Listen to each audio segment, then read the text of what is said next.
नमस्कार दोस्तों, बुक्स पथ पर आपका स्वागत है। दोस्तों इस वीडियो में हम लोग देखेंगे Bihar civil court clerk mains exam के लिए निबंध का टॉपिक। दोस्तों यहाँ पर अलग अलग टॉपिक हम निबंध के लेंगे और आपको यहाँ पर निबंध लिखना यहाँ पर हम बताएंगे।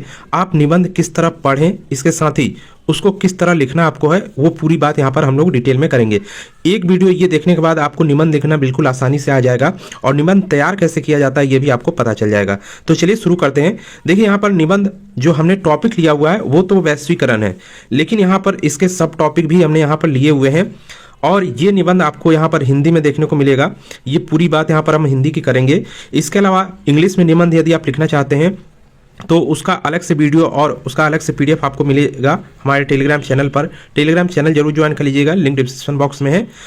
देखिए यहाँ पर अलग अलग टॉपिक कौन से हो सकते हैं वैश्वीकरण के। तो यहाँ पर देखिए पहला आपका आ सकता है वैश्वीकरण क्या है, केवल एक टॉपिक आ सकता है। उसके बाद दूसरा टॉपिक इससे रिलेटेड क्या आ सकता है, यदि निबंध लिखने को आपका आता है तो दूसरा टॉपिक होगा वैश्वीकरण क्या है, इसका भारत पर क्या प्रभाव दिखाई देता है या क्या प्रभाव पड़ा है या हो रहा है। तो ये आपके टॉपिक दूसरा टॉपिक हो सकता है। और इस प्रभाव में आप लोग क्या देखेंगे, भारत पर प्रभाव का मतलब है पूछा जाए, ये अपने आप से आपको सोचना होगा कि सामाजिक, आर्थिक, राजनीतिक, शैक्षिक और सांस्कृतिक रूप से हम इसका प्रभाव यहाँ पर लिखेंगे इस टॉपिक के अंतर्गत। तो जब तक आप इसके बारे में जानेंगे नहीं, लिख नहीं पाएंगे। तीसरा टॉपिक क्या हो सकता है, वैश्वीकरण क्या है, इसका भारतीय अर्थव्यवस्था पर क्या प्रभाव दिखाई देता है। तो ये भी टॉपिक आपका आ सकता है। चौथा टॉपिक है वैश्वीकरण क्या है, इसके लाभ और हानि के विषय में लिखें। तो ये देखिए यहाँ पर मेन आपका वैश्वीकरण है, लेकिन यहाँ पर लिखने के तरीके जो टॉपिक हैं वो बदल गए हैं। तो इसको आप कैसे लिखेंगे, किसी भी तरह का निबंध आपका यदि टॉपिक वही आता है लेकिन उससे थोड़ा हटकर पूछ देता है तो आप कैसे लिखेंगे वो बात करेंगे। तो यहाँ पर देखिए सबसे पहले देखिए आपको निबंध में लिखना क्या क्या होता है उसकी बात कर देते हैं। तो सबसे पहले देखिए प्रस्तावना आपको लिखना होता है। यहाँ पर हम हिंदी निबंध की बात कर रहे हैं, इंग्लिश में यही आपको इंट्रोडक्शन करके आता है, लिखना होता है। इसके अलावा प्रस्तावना में आप क्या लिखते हैं, संक्षेप में जानकारी देते हैं आप जिस पर निबंध लिख रहे हैं।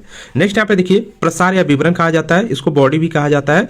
इसमें आप क्या लिखेंगे, इसमें पूरा डिस्क्रिप्शन लिखा जाता है, यानी आप जिस टॉपिक पे निबंध लिख रहे हैं उस टॉपिक का पूरा विवरण यहीं पर लिखा जाता है। उसके बारे में जो कुछ भी लिखना वो सब कुछ यहीं आपको लिखना होता है।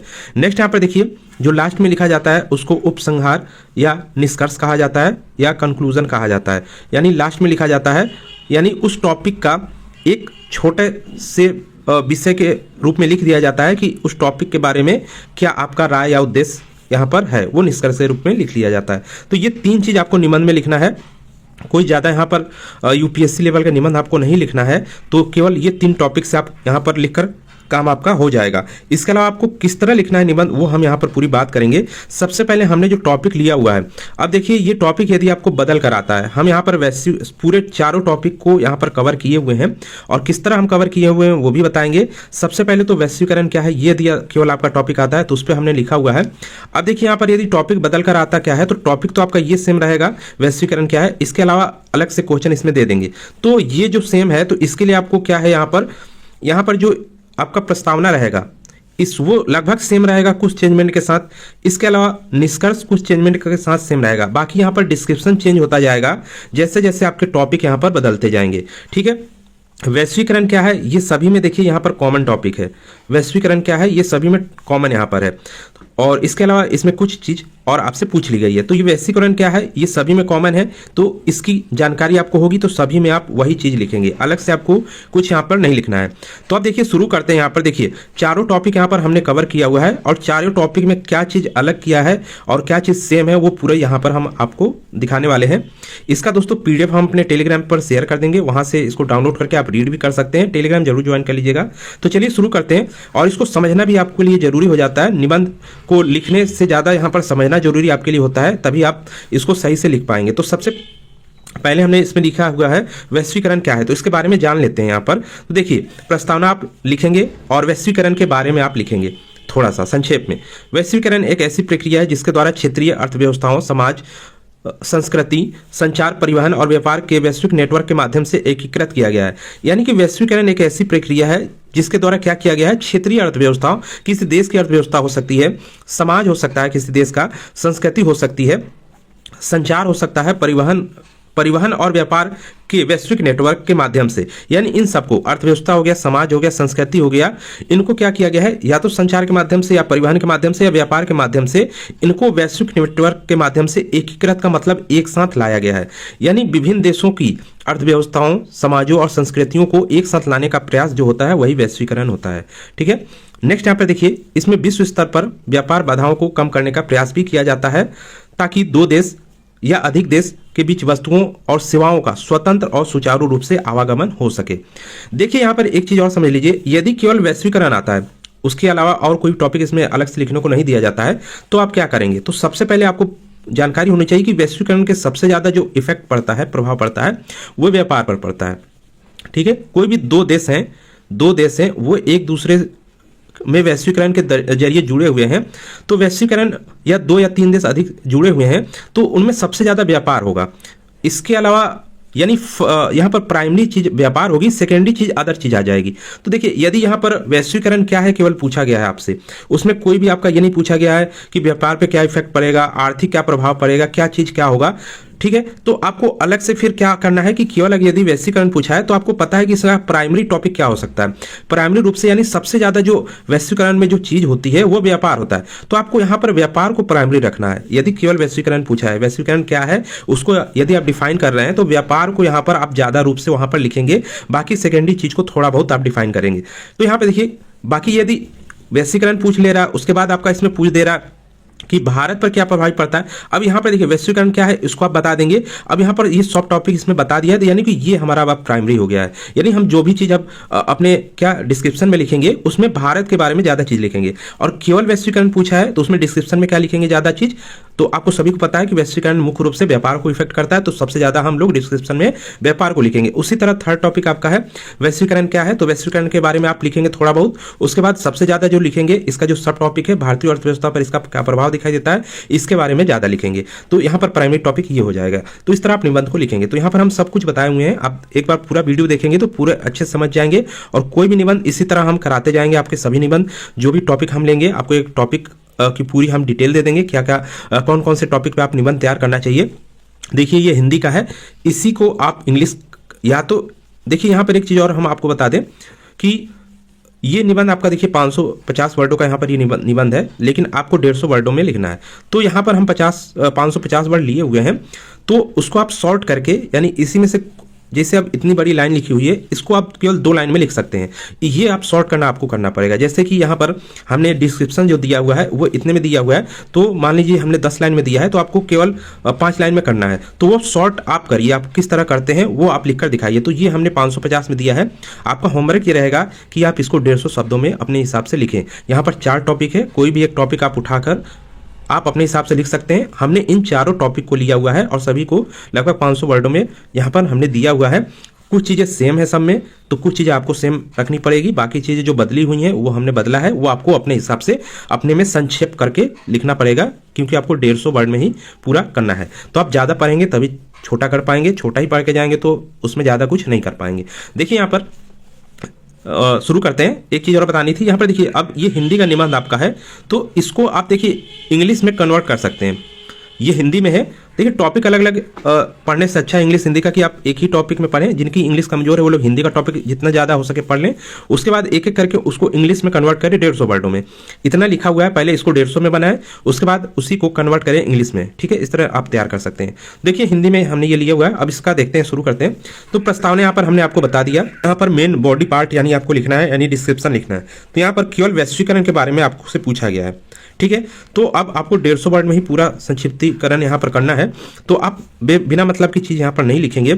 यहाँ पर सबसे ज़्यादा वैश्वीकरण में व्यापार से लेना देना होता है, तो व्यापार को यहाँ पर प्राइमरी रूप में रखकर चीज़ें आप लिख देंगे। तो यहाँ पर देखिए क्या लिखा गया है, वैश्वीकरण का मतलब लोगों, कंपनियों और सरकारों के बीच एकीकरण से है। सबसे उल्लेखनीय बात यह है कि एकीकरण वैश्विक स्तर पर होता है, यानी ये जो एकीकरण यानी कि वैश्वीकरण होता है वो वैश्विक स्तर पर होता है। इसके अलावा यह पूरी दुनिया में व्यापार का विस्तार करने की प्रक्रिया है। वैश्वीकरण में कई व्यवसाय वैश्विक स्तर पर फैलते हैं और एक अंतर्राष्ट्रीय छवि ग्रहण करते हैं। इसके अलावा वैश्वीकरण विभिन्न देशों की समाज, संस्कृति, रहन सहन, खान पान, उनकी तकनीक और शिक्षा को भी एक साथ लाने व अन्य देशों के साथ जुड़ाव का कार्य करती है। तो ये आपने लिख दिया। नेक्स्ट यहाँ पे देखिए, अब यहाँ पर कुछ चीज़ें हमने हिस्ट्री से ले ली है, हिस्ट्री की दे दी है। थोड़ा बहुत आप देख सकते हैं।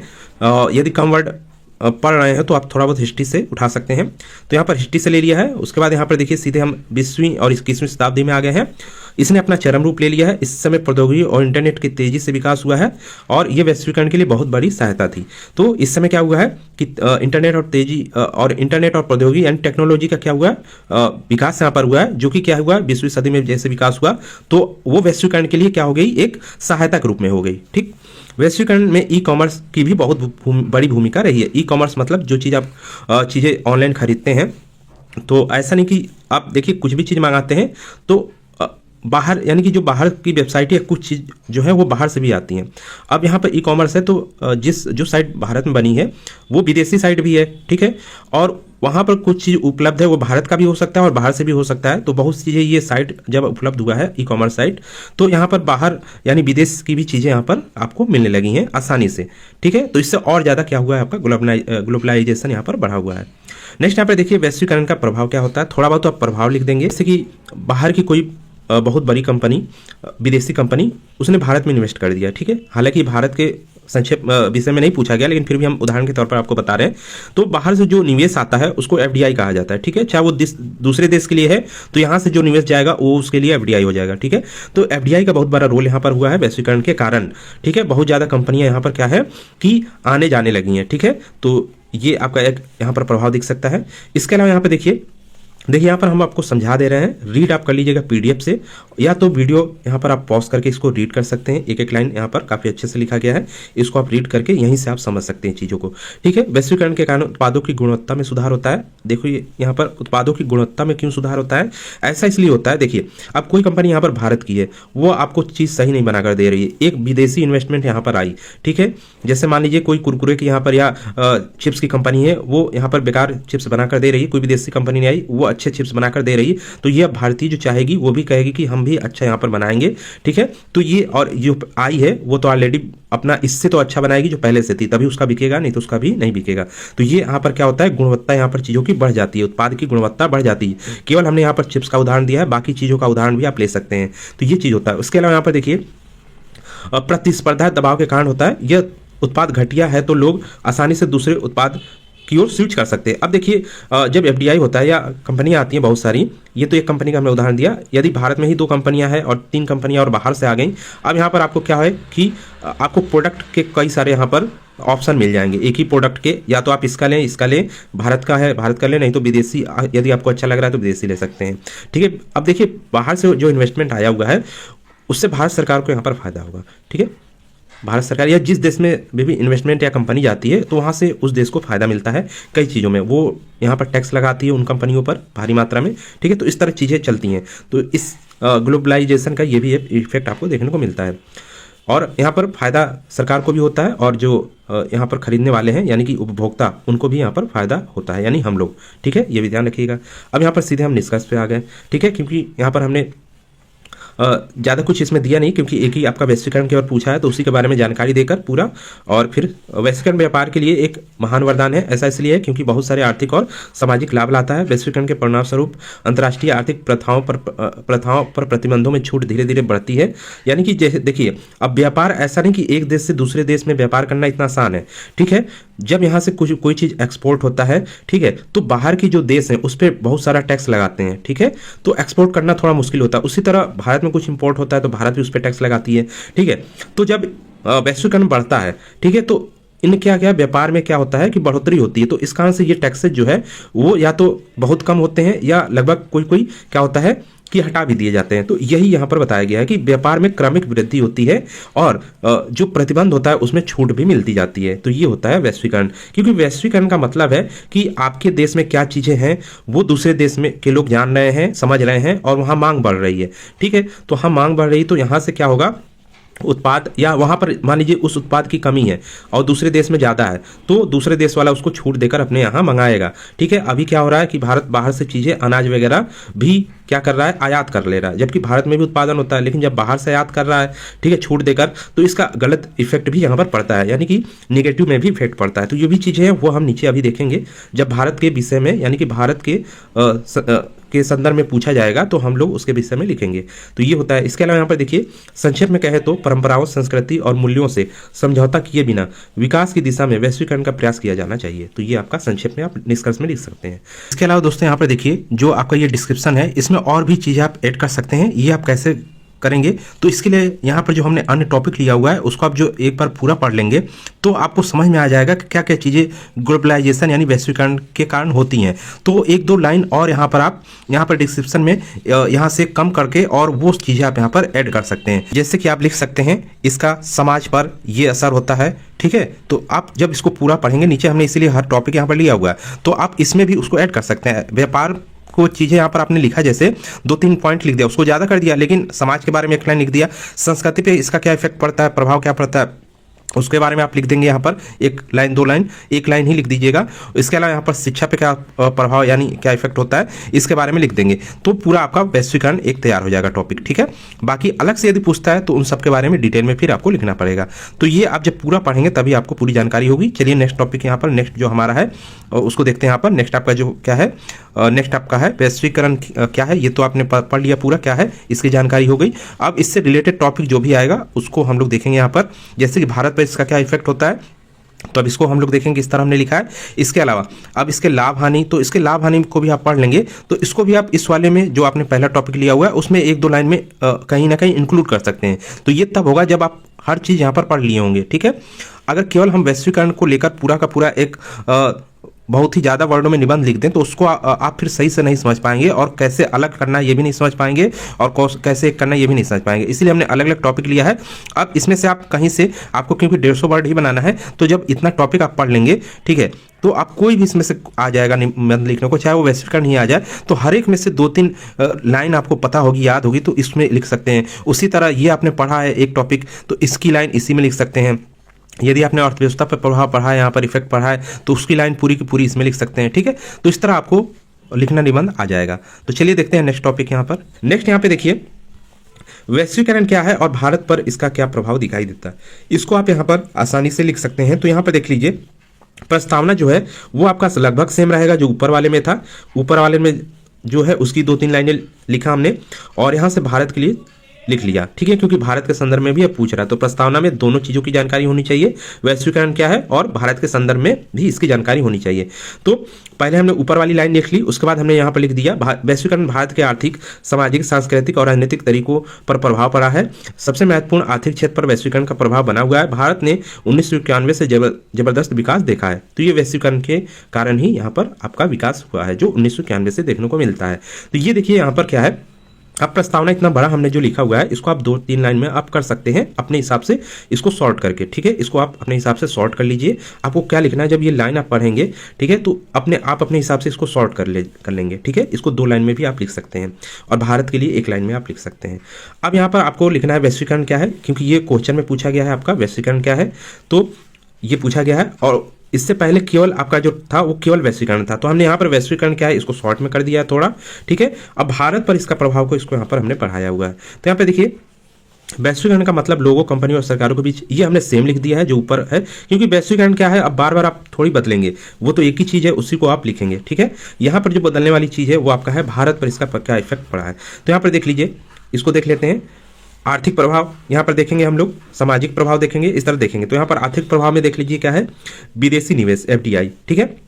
वैश्वीकरण के कारण भारत में प्रत्यक्ष विदेशी निवेश की भारी वृद्धि हुई। अब इसको डिटेल में लिखने की जरूरत नहीं है, ठीक है, क्योंकि आर्थिक प्रभाव बहुत सारे हैं, सामाजिक बहुत सारे हैं, तो आप 1-1 लाइन में सभी प्रभाव लिख दीजिए बस, ठीक है। रोजगार सृजन, सेवा क्षेत्र में विशेषकर IT, BPO और ई-कॉमर्स क्षेत्रों में रोजगार के अवसर बढ़े हैं। मैन्युफैक्चरिंग और औद्योगिकरण, वैश्वीकरण में मैन्युफैक्चरिंग सेक्टर को बढ़ावा दिया गया है। उदाहरण के लिए मेक इन इंडिया जैसे अभियान विदेशी कंपनियों को भारत में उत्पादन करने के लिए प्रेरित कर रहे हैं। इसके अलावा उपभोक्ता विकल्प, वैश्वीकरण कारण उपभोक्ताओं को अधिक ब्रांड और उत्पादों को विकल्प दिए हैं। तो ये आपका आर्थिक प्रभाव हो गया। इसके अलावा सामाजिक प्रभाव में देख लीजिए, वैश्वीकरण ने भारतीय समाज में पश्चिमी जीवन शैली, फैशन और उपभोक्ता संस्कृति का प्रभाव बढ़ा है। यहाँ पर देखिए उपभोक्ता संस्कृति का मतलब है खान पान वाली चीजें भी यहाँ पर आ गई हैं। जैसे मान लीजिए बर्गर, पिज्जा, ये सब बाहर की चीज है, तो यहाँ पर भी उसका क्या है, बढ़ावा दिया गया है। नेक्स्ट यहाँ पे देखिए महिलाओं की स्थिति, महिलाओं के लिए रोजगार के नए अवसर खुले हैं, जिसकी उनकी आर्थिक स्वतंत्रता बढ़ी है। शहरीकरण, वैश्वीकरण ने ग्रामीण क्षेत्रों में शहरी क्षेत्रों की ओर पलायन को बढ़ावा दिया है। ठीक है, इसके अलावा यहाँ पर देखिए सांस्कृतिक प्रभाव देख लेते हैं। संस्कृति का आदान प्रदान, भारतीय संगीत, भोजन और कला के वैश्विक मंच पर पहचान मिली है। वही पश्चिमी संस्कृति के प्रभाव ने भारत के पारंपरिक मूल्यों को चुनौती दी है।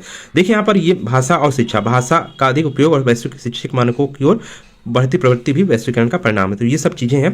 अब यहाँ पे देखिए यदि टॉपिक आपका चेंज भी हो जाता है, केवल लिख दिया जाए कि वैश्वीकरण क्या है और उसका सांस्कृतिक प्रभाव क्या है, तो आप ये पढ़े रहेंगे तो आप आसानी से वहां पर लिख लेंगे। ठीक है, नेक्स्ट है चुनौतियां और नकारात्मक प्रभाव भी थोड़ा लिख देंगे यहाँ पर। तो आर्थिक विषमता हो गया, अमीर और गरीब के बीच खाई बढ़ी है, स्थानीय उद्योगों का प्रभाव, सस्ते विदेशी उत्पादों के कारण छोटे जो मझौले जो भारतीय उत्पाद है वो प्रभावित हुए हैं या उद्योग प्रभावित हुए हैं। सांस्कृतिक अपक्षय हुआ है, पश्चिमी कारण भारत की संस्कृति और भारत के मूल्यों का क्षरण हो रहा है। यहाँ पर क्योंकि भारत के संदर्भ में पूछ लिया गया है ना, तो जो भी चीज़ आप लिख रहे हैं यहाँ पर, चाहे वो राजनीतिक हो, सांस्कृतिक हो, भारत के संदर्भ में लिखेंगे। ठीक है, नेक्स्ट यहाँ पर देखिए पर्यावरणीय प्रभाव हो गया। ठीक है, और नकारात्मक में ये आ जाता है तो पर्यावरण, शहरीकरण ने पर्यावरणीय समस्याओं जैसे प्रदूषण, संसाधनों के अधिक उपयोग को बढ़ावा दिया है। यानी वैश्वीकरण के द्वारा संसाधनों का अधिक उपयोग भी यहाँ पर किया जाता है। अब यहाँ पर सीधे निष्कर्ष पे आ जाइए आप। ठीक है, क्योंकि यहाँ पर टॉपिक चेंज था, भारत पे क्या इफेक्ट पूछा गया था ये हमने लिख दिया, अब सीधे निष्कर्ष पे आ जाएंगे। और थोड़ा बहुत वैश्वीकरण क्या है ये पूछा गया था, वो हमने लिख दिया और सीधे मेन टॉपिक पे आ गए थे। नेक्स्ट यहाँ पर अब देख लीजिए वैश्वीकरण क्या है, इसका भारतीय अर्थव्यवस्था पर प्रभाव। तो हम लोग वैश्वीकरण को थोड़ा बहुत लिखेंगे, उसके बाद भारतीय अर्थव्यवस्था का मेन जो आपका ये टॉपिक है इसके बारे में लिख लेंगे। तो यहाँ पर देखिए अब यहाँ पर देखिए वैश्वीकरण क्या है, ये आपका प्रस्तावना आपका देखिए लगभग सेम रहेगा, थोड़ा बहुत आप चेंजमेंट करके इसमें लिख सकते हैं जो ऊपर हमने लिखा हुआ है। ठीक है, उसके बाद आप यहाँ पर डिस्क्रिप्शन लिखेंगे, यानी कि डिस्क्रिप्शन में यहाँ पर देखिए क्या शुरू करेंगे, वैश्वीकरण क्या है ये आप पहले लिखेंगे, उसके बाद तो वैश्वीकरण में जो ऊपर आपने लिखा है वही लिख दीजिएगा।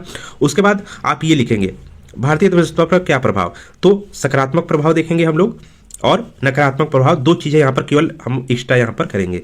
ठीक है, बाकी चीजें सेम रहेगी। सकारात्मक प्रभाव और नकारात्मक प्रभाव दो चीजें यहाँ पर हम लोग लिखेंगे इस वाले पार्ट में। तो यहाँ पर हमने केवल आपको ये वाला पार्ट ही कराया, ये वाला टॉपिक यहाँ पर करा दे रहे हैं क्योंकि बाकी चीज़ आपका सेम रहेगा।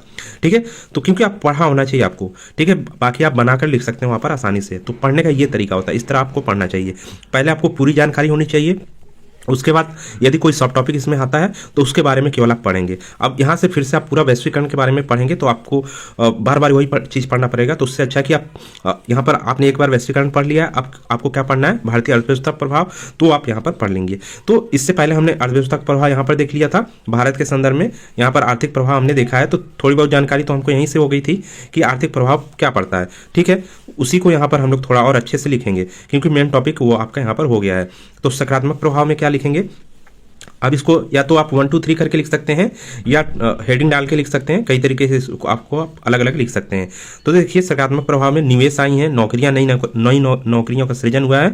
अब ये देखिए आप गवर्नमेंट जॉब यहाँ पर नहीं सृजन होगा, FDI वगैरह कुछ भी होता है तो सब प्राइवेट जॉब का यहाँ पर अधिकता होती है। ठीक है, तो यहाँ पे देखिए प्राइवेट सेक्टर यानी यहाँ पर उभरता है, सीधे सीधी बात है। ठीक है, प्राइवेट सेक्टर उभरता है यहाँ पर। तो निवेश, नई नौकरियां हो गई, स्थानीय कंपनियों कच्चे माल की आपूर्ति कर रही हैं आदि से इन उद्योगों में समृद्धि आई है। भारतीय कंपनियों को विदेशी कंपनियों के साथ सफल सहयोग से लाभ हुआ है। उदाहरण के लिए टाटा मोटर्स, इन्फोसिस, इनको क्या है विदेशी कंपनियां भी सहायता होती हैं। तो ये आपका क्या है, सब वैश्वीकरण के इफेक्ट हैं या क्या है, आर्थिक प्रभाव। वैश्वीकरण का आर्थिक प्रभाव है, ग्लोबलाइजेशन का आपका आर्थिक प्रभाव है। नेक्स्ट यहाँ पे देखिए विश्व व्यापार में बड़ी भारतीय बहुराष्ट्रीय कंपनियों का योगदान के साथ साथ भारत विश्व व्यापार संगठन में अधिक निष्पक्ष व्यापार नियमों के लिए अपनी आवाज उठा सकता है। निर्यात में संभावित वृद्धि होगी जिससे हमारा व्यापार अधिक अनुकूल हो जाएगा। क्योंकि हम लोग अब यहाँ पर एक जो शॉर्ट टॉपिक है वो केवल आपका आर्थिक प्रभाव से रिलेटेड है, वो भी भारत के लिए। तो हम लोग केवल आर्थिक टॉपिक को ही यहाँ पर लिखेंगे, वो भी भारत के लिए। उपभोक्ता के पास उत्पादों की एक विस्तृत श्रृंखला चुनने का विकल्प है, वो सबसे सस्ती और सर्वोत्तम वस्तु पा सकते हैं। तो ये चीज़ है। नेक्स्ट यहाँ पे देखिए तकनीकी विकास और व्यापार की मात्रा में वृद्धि से विश्व की GDP में वृद्धि होगी। ठीक है, तो यहाँ पर थोड़ा बहुत विश्व के बारे में भी दे दिया गया है। नेक्स्ट यहाँ पर इंटरनेट सुविधाओं का विस्तार प्लस सुदूर ग्रामीण क्षेत्रों तक बुनियादी ढांचा, ग्रामीण विकास, समावेशी विकास। देखिए ये हमने शॉर्ट में लिखा है, इसको आप अपने स्तर से थोड़ा लाइन को और अच्छे से लिख सकते हैं क्योंकि हमने केवल यहाँ पर बताया है। अब डिटेल में हर चीज़ नहीं लिख सकते हैं, नहीं तो वीडियो भी लॉन्ग हो जाएगा, PDF भी लॉन्ग हो जाएगा। नेक्स्ट यहाँ पे देखिए हम जो अधिक उत्पादन करते हैं उसका निर्यात कर सकते हैं और बर्बादी कम होगी। ग्लोबलाइजेशन का सबसे बड़ा फायदा ये भी होता है कि वैश्वीकरण सब देशों में, देखिए वैश्वीकरण होता है कई देशों को एक साथ आपस में जुड़ा, तो सब देश एक दूसरे को जानने लगते हैं, समझने लगते हैं, ठीक है। तो आप एक देश में निर्यात कर सकते हैं, दूसरे देश में भी निर्यात कर सकते हैं, कई देशों को आप निर्यात कर सकते हैं, तो ये चीज़ होता है। नेक्स्ट यहाँ पे देखिए, और यहाँ पर जो उत्पाद कम है आपके पास उसका आयात भी कर सकते हैं। तो ग्लोबलाइजेशन में यही होता है, आप आयात भी आसानी से कर सकते हैं, ठीक है, निर्यात भी आसानी से कर सकते हैं और आयात भी आसानी से कर सकते हैं जब आपके यहाँ पर आर्थिक जुड़ाव यहाँ पर काफ़ी नज़दीक है। ग्लोबलाइजेशन का मतलब है हर चीज़ का नज़दीक हो जाना, चाहे वो आर्थिक हो, चाहे सामाजिक हो, चाहे सांस्कृतिक हो, ये चीज़ होता है। नेक्स्ट यहाँ पे देखिए, कृषि में वैश्वीकरण अनुबंध खेती को बढ़ावा देता है, किसानों की कमाई को बढ़ाता है। नेक्स्ट यहाँ पे देखिए, नकारात्मक है क्या, व्यापार घाटा हो गया। व्यापार घाटा हो गया आपका, जो अल्प विकसित और विकासशील अर्थव्यवस्थाओं के मामले में अधिक नुकसान पहुंचाता है तथा विकसित और अल्पविकसित अर्थव्यवस्थाओं के बीच खाई को चौड़ा करता है। तो ये भी एक निगेटिव यहाँ पर आपका पॉइंट हो गया। विकसित देशों के विकासशील देशों में नौकरियां की आउटसोर्सिंग, इसके कारण विकसित देशों में नौकरियों का नुकसान हुआ है। अब यहाँ पे देखिए, ऐसा नहीं कि केवल विकासशील देशों का यहाँ पर नुकसान हो रहा है या नकारात्मक इफेक्ट उन्हीं पर पड़ रहा है, विकसित देशों पर भी पड़ रहा है। किस कारण से, अब जैसे यूएसए वगैरह है, अब वैश्वीकरण हुआ तो अब अलग अलग देशों के नागरिक या लोग यूएसए में जाएंगे जॉब करने, ठीक है। तो विकसित देश है वहाँ पर, अब वहाँ पर क्या, वहाँ की नौकरी का नुकसान होगा, ठीक है, नौकरियों का नुकसान हुआ है। यदि कोई टैलेंटेड है और हाई पोस्ट पे चला जा रहा है यूएसए में, ठीक है, तो वहाँ का जो बंदा है या कोई भी लोग हैं तो वहाँ पर उसका नुकसान हो जाएगा। तो ये सब चीज़ें आपको देखने को मिलती हैं, ठीक है। ये चूंकि अर्थव्यवस्थाएं आपस में जुड़ी हुई हैं, इसलिए किसी एक देश, विशेष रूप से विकसित देशों में कोई वित्तीय संकट आने पर विकासशील अर्थव्यवस्था में मंदी आ सकती है, ठीक है। अब देखिए जुड़ा हुआ है, मान लीजिए कोई विकासशील विकसित देश है, इससे अलग अलग देश जुड़े हुए हैं, ठीक है, ठीक है, सब यहाँ पर लाभ ले रहे हैं, ठीक है, इसको भी लाभ हो रहा है, इसको भी लाभ हो रहा है, सब लाभ ले रहे हैं, एक दूसरे से ये भी जुड़े हुए हैं, ठीक है। लेकिन यदि इससे ज़्यादा लाभ सब ले रहे हैं, इसको कुछ होता है तो सभी देशों को फिर नुकसान होगा। तो ये यहाँ पर आर्थिक मंदी यहाँ पर देखने को मिल सकती है आपको। नेक्स्ट यहाँ पे देखिए, नेक्स्ट यहाँ पर आप पीडीएफ में पढ़ लीजिएगा, यहाँ पर ज़्यादा हम यहाँ पर बताएंगे तो वीडियो काफ़ी लॉन्ग हो जाएगा। अब सीधे यहाँ पर हम लोग आते हैं, देखिए लाभ और हानि। तो हम लोग सीधे वैश्वीकरण क्या है, ऊपर आप जैसा टॉपिक था वैसे लिखेंगे, जैसे पहले फर्स्ट टॉपिक में लिखा गया है। उसके बाद अब लाभ और हानि को सीधे यहाँ पर लिख देंगे। तो लाभ क्या है, हानि क्या है, हमने लिख दिया है, इसको आप पॉइंट वाइज यहाँ पर लिखा गया है, ठीक है। वैश्वीकरण यानी ग्लोबलाइजेशन का क्या लाभ होता है, क्या हानि होती है, वो पूरा यहाँ पर लिखा गया है। इसको आप रीड करिए और इसको आप संक्षेप में अलग अलग जो यहाँ पर निबंध हमने ऊपर जो 4 टॉपिक दिए हैं उन सबको आप संक्षेप करके 150 वर्ड में लिखने का प्रयास कीजिए। तो ये इसका पीडीएफ हम अपने टेलीग्राम चैनल पे दे देंगे, उसको ज्वाइन कर लीजिएगा। चैनल को जरूर सब्सक्राइब कर लीजिएगा यहाँ पर, ठीक है, जिससे आपको यहाँ पर नए नए टॉपिक हम डेली आपके लिए लाएंगे निबंध से रिलेटेड, और उसके सब टॉपिक भी आपको यहाँ पर दे दिया करेंगे, जिससे आपको पूरी तैयारी यहाँ पर हो जाए। तो दोस्तों इस वीडियो में इतना ही, मिलते हैं नेक्स्ट वीडियो में।